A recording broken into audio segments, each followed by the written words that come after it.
So you've got the 2 albums out now. Is it different Seduction Suite? How was the recording process with those 2 albums? First one was brilliant because it was just, none of us had recorded an album before, and we'd got our hands on a bit of Pro Tools action and just did it under my house, which was a great learning process, really.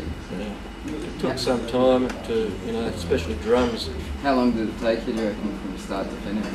15 minutes, half an hour. I reckon to record everything, it took us no time at all because we'd been playing heaps of gigs and we knew all the songs. And Nathan did the drums almost in one take. I did the bass in bloody less than an afternoon, and then these guys did what they did. Then the mix, because we're slow learners. The last 2 albums we've mixed ourselves, and it's just been fucking slow and just torturous. So yeah, if we've learned anything, we should learn for this next album to get someone else to mix the bastard. Because I'm not, and I don't think. I enjoy it because I just don't trust anyone. Generally, don't trust anyone to do exactly what I want it to sound like. So they're all self-released, self-produced, self-made. Yeah, totally. Yeah. Self-funded. Amateur? Self-funded. Absolutely, yeah. Very It's a work in There's some progress. spectacularly amateur moments. Sounds good. It's a work in progress, isn't it? It's all part of the journey. But would you like to have a label backing you at some point? Is that a Someone goal? wants to throw us lots of money or distribute albums, absolutely, yeah, of course. Anyone would, wouldn't they? Anyone? But we all work full time, got day jobs, so we're not sort of reliant on income fortunately because. Oh yeah, no, I don't. No, no, it's Pat. No, do I. We're going to be able to play. Last time I got paid for a gig was playing here, and I got $20. And that was out of the blue, like I was surprised because I forgot that we were meant to get paid. It's been that long. So, $20 for 5 or 10 gigs. So there's no money? No. Certainly it's all for love. Doing it for the love of it. Love. You don't have to pull that many roots these days either, so it's just the love of the music. So who's actually, other than the band, who's helped you out with the recording process? Like anyone?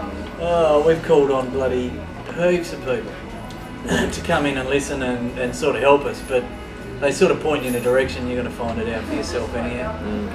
Really? It's just food for thought, really, rather than someone doing something for us. Yeah. It's all trial. It's very inefficient process. Alex and Martin mixed it stiff, and it wasn't sort of, when we first listened to it, it's our first album, we thought, it's a good album, chock is full of solid tunes. It wasn't until a little down the track when we sort of looked back and realised how terribly it was, probably mixed and mastered. It's just, a bit distorty. Kick drums were too loud on tape, different on, too compressed, different on different songs.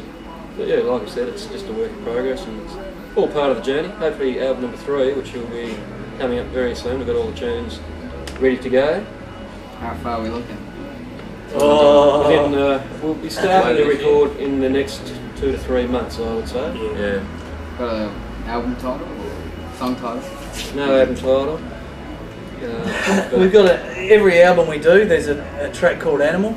So there's Animal 1, Animal 2, and we've got Animal 3, which is a bit of a belter.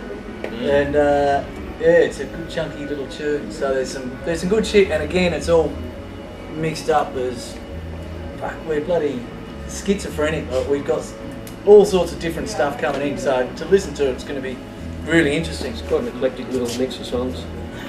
I've lyrically been on a little sort of journey personally as far as relationships with chicks goes, and that's kind of indicative through some of the tunes.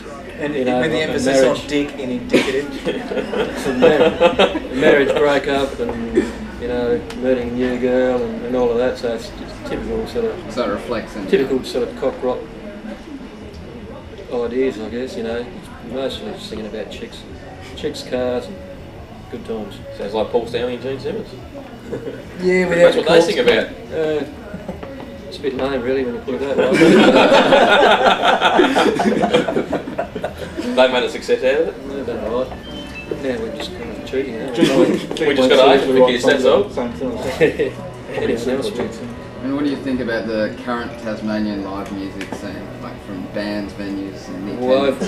Very poor. Needs to kick up the bum, but like that's You up know. to the bands to get their shit together and promote harder and all that sort of stuff. Yeah, no, and stuff like this is really good. So Yeah, people can actually get a bit of attachment to the bands and learn about them and whatever, because it's. Thank God for you guys in places like the Brisbane Hotel that actually support live music. Yeah. It's just, There would literally be nothing otherwise, would there? But the main problem, of course, is the culture in this Australian-wide, that we're just such a gullible bunch of little fucks as far as music taste goes. Quite happy to sit in the car and listen to, you know, Britney and the likes. Radio. People just aren't Yeah. interested in coming out to see original music when they get pissed. They'd rather go and Cover bands. That's do, right. you know, sing some Cold Chisel and Green Day and all of those kind of puffs.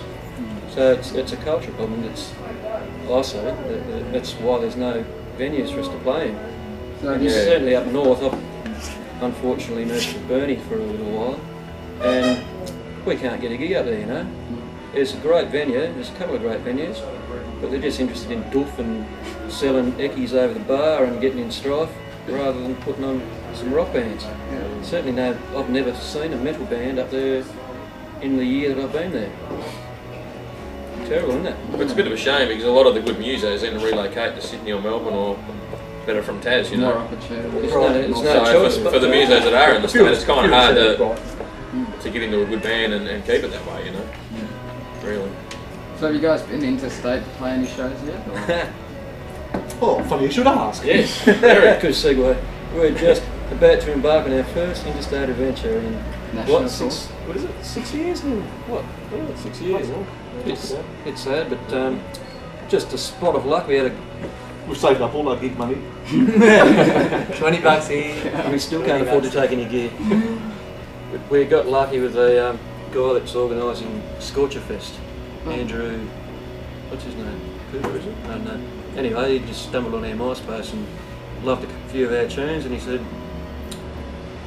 you know, if you're interested in applying, we'll pretty much guarantee you can get in and play where you want. So Anywhere through Australia or? Adelaide and Melbourne were playing a Scorcher Fest gig, so just filling a few nights around When's those that? 2 gigs. When's that roughly? 21st Yeah. of March is the Oh, Adelaide Scorcher Fest, close. and the 28th is Melbourne at the Espy. So quite exciting for us to be playing at the Espys. I think that's kind of the coveted gig for Australian rock. A lot of bands been there. Yeah. So yeah, first time out of the state. Finally. First time.